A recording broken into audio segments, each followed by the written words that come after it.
Good morning, Beaumont. Glad to have all of you here today. I think I'm having an especially good hair day. Of course, you wouldn't know that unless you went to the Rumble channel or the YouTube channel and left a comment.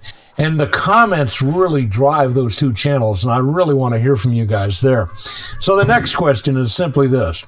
Why has Donald Trump not yet received his Nobel Peace Prize? Because, quite frankly, no president in modern times, that is in the 1900s and 2000s, has done more for peace than Donald John Trump.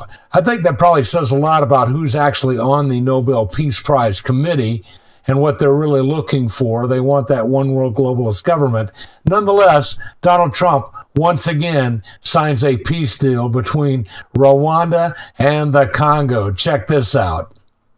Rwanda and the Democratic Republic of Congo signed a U.S.-brokered peace agreement on Friday, raising hopes for an end to fighting that has killed thousands and displaced hundreds of thousands more this year. This is, an important moment. The two African countries' foreign ministers, alongside U.S. Secretary of State Marco Rubio, signed the agreement in Washington. It pledged to implement a 2024 deal that would see Rwandan troops withdraw from eastern Congo within 90 days, according to a provisional agreement seen by Reuters. Congo Foreign Minister Therese Kayikwamba Wagner said the agreement was signed with citizens in the East in mind. Those who have suffered the most are watching. They are expecting this agreement to be respected, and we cannot fail them. For the cause of peace. The agreement marks a breakthrough in talks held by U.S. President Donald Trump's administration and aims to attract billions of dollars of Western investment to a region rich in minerals like cobalt and lithium. Trump said his administration will continue to work with all of the parties in the deal, and that there would be penalties if it is violated. So we're here today to celebrate a glorious triumph, and that's what it is, for the cause of peace. And this is a long time waiting, the signing of a historic peace agreement between the Democratic Republic of the Congo and the Republic of Rwanda. Today, the violence and destruction comes to an end, and the entire region begins a new chapter of hope and opportunity, harmony, prosperity, and peace. These are your signed agreements, and we'll make sure that you follow through. We'll make sure you follow through. Yeah. We'll make sure that you follow through. Now, all of that being said, over on CNN, and yes, I know nobody really watches CNN. In fact, Mark Dice, who works out of his kitchen, has way more viewers every day than CNN does. But nonetheless, Scott Jennings is usually worth a watch. So here's Scott Jennings arguing with a female sports broadcaster about what actually happened. A foreign minister from Rwanda told CNN, he said he's committed to supporting this ongoing negotiation, but warned that ending the conflict will depend on political will and the good faith. And he doesn't know if that is true, referring to the DRC's government. It's not done. You didn't watch the news yesterday. They literally announced it in the Oval Office. Thank you very much, Mr. President. This is indeed a historical day because it's the signing of a peace agreement between Congo and Rwanda to end a conflict that has been going on for 30 years. Let me ask you a question. Literally in the Oval Office. Can I say something? Friday afternoon. You said something earlier. You said, and you kind of agree with Pete, when he says there's something about the media where they feel like they want to disprove Donald Trump. Is that what you said? Something to that effect? Yeah, it happens every day. And you think that's what they want to do, right? You think the media is going in to say he's lying and he's not telling the truth. Do you believe that? That is the standing disposition. Do you believe that he tells the truth? Yeah, I do. Every time? You think all presidents do you that? think the president tells the truth? This current president tells the truth often. Yeah, I do. Okay. I also think that, to our point that we haven't established, he does announce things before it's too soon. They literally had the countries in there. The program isn't. I feel like you should watch the news before you come out here. I feel like you should stop trying to defend him just to defend him. I feel like you should watch the news. You should stop. Let me just say this. I know a large number of very intelligent black women, but unfortunately, none of them are on CNN. I mean, that is just unbelievable to me. Now this. On this vote, the yeas are 50, the nays are 50. The Senate being evenly divided, the Vice President votes in the affirmative. The bill as amended is passed. So the big, beautiful bill has passed the Senate. The Senate Republicans remained mired in division over on Tuesday over President Trump's 3.3 tax and spending proposal, raising fresh doubts about the survival of his signature legislative priority. This will be the biggest tax cut in the history of the United States. And at the center, oh, by the way, yes, billionaires will get that tax cut too. But so will you, my friend, who's over there working for that $12 an hour job. You're going to get a tax cut as well. At the center of the impasse, the Senate Majority Leader John Thune of South Dakota, who has struggled to unite a fractured GOP Congress around the sprawling bill because it's freaking huge. There's no getting around that. Currently, 8 major Republican holdouts remain opposed and undecided. So there was a very thin margin, and if not for the vice president, it would not have passed. But it now goes back to the House. The good news is we really think that this is probably going to pass the House at this point. Now, yesterday, my friend Ted Holden asked me, he said, well, what do you really think about this? And I said, well, simply, this is a massive spending bill as well as a massive tax cut. But I believe Donald Trump has a strategy. Elon Musk is not happy with it. But I believe Donald Trump has a strategy. And as we discovered yesterday, you can't tax your way out of this thing. The only way to get out of the debt that America has is by expanding production. That is, making money. We have to have businesses that make money. So this is Donald Trump's plan, and I believe he's going to get it done. I mean, there are a lot of tensions over Medicaid and SNAP and the debt ceiling. The debt ceiling, of course, is especially repulsive to me. Democrat Murkowski, oh, I know she calls herself a Republican, but how stupid are we? Was very concerned that the SNAP assistance program might hit Alaska's vulnerable population particularly hard. On the other hand, you got to remember in Alaska, you do get a check from the government every month just for living there.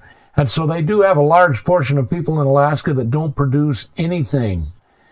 Negotiators have scrambled to rewrite the language on this. A compromise on delaying SNAP cuts based on Alaska's progress in improving administrative error rates appears to gain some traction.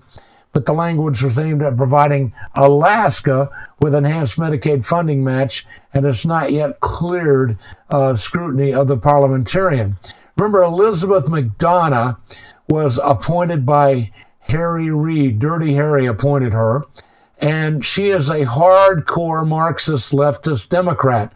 She's allegedly the parliamentarian, but the truth is she's usurping presidential power and elected officials' power in her office. She should be fired immediately. In fact, you should call Ted Cruz and you should call John Cornyn right away and tell him to fire that woman.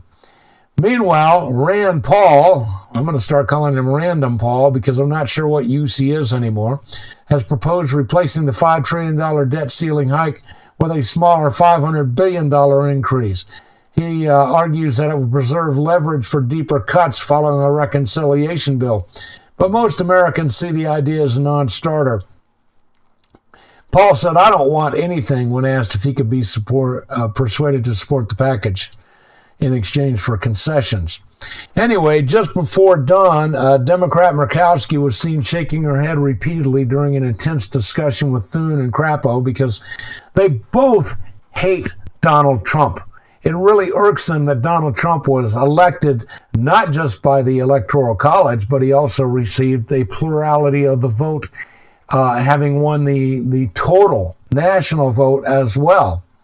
So this is an issue for them, and they want to do everything they can to stop Donald Trump from being successful. God knows why. I guess they just really want that one world globalist government so bad they're willing to do anything to make it happen. The ongoing drama even frustrated some of the leftist Marxist Democrats. One exasperated Democrat senator said, have you seen what's going on the floor? I've never seen anything like it. Well, he was lying. Meanwhile, Senate Majority Leader Chuck Schumer accused the Republicans of slow-walking the bill to buy time for internal negotiations. He said they made lots of promises, contradictory promises on different parts of their caucus. And what really worries Schumer is that this bill might get passed and that he won't get reelected. Well, that's an absolute fact. I don't foresee any Democrats being reelected in the midterms. So amid the floor chaos, the senators did pass a bipartisan amendment, 99-1, to strike language in the bill that would have barred states from regulating artificial intelligence for a decade. This is good. Why Senator Ted Cruz was in favor of that? I don't know. I'd have to check his bank account. But the language was removed over concerns about consumer and child safety raised by Senator Marsha Blackburn from Tennessee. I kind of like her. Senator Maria Cantwell, also Democrat from Washington, was in agreement. Other proposed amendments, however, failed. Collins' bill to double the bill's Rural Hospital Relief Fund to $50 billion, funded by restoring the top marginal tax rate for ultra-high earners, was rejected, as it should have been. Look, let me talk to you about income taxes for a minute. First of all, there should be no income tax. Second of all, there should be no corporate tax, because corporations don't pay taxes. They are legal fictions, and they just raise their prices to add those taxes, which are then paid by the consumers who are already overtaxed. If Doc Greene was king, there would be no income tax at all. Or if I couldn't get that passed, I'd say, okay, no income tax on anyone who makes more than $200,000 a year. Why would I do that? Because if someone's making over $200,000 a year and they don't have to pay taxes on that, they're going to spend that money on good stuff. They may start businesses. They may build companies.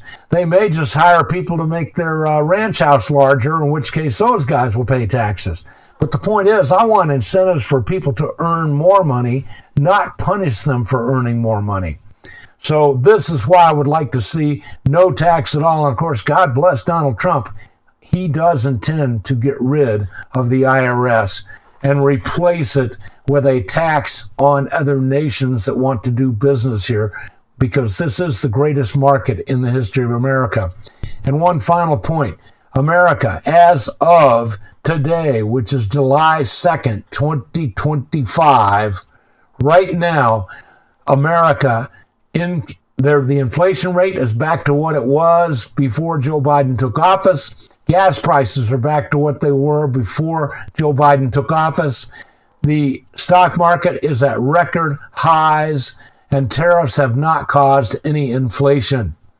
So this is good news. Donald Trump is winning. Steady on. He is winning. So finally, let me say this, my friends. It's going to be a great day, and I'm absolutely counting on you to make it a great day. And also, this is my birthday this week, so I'd appreciate all of your acknowledgments. Like and share and comment. I need comments on there, especially from my major detractor, Duck Do. So thank you guys for being part of the show. See you tomorrow.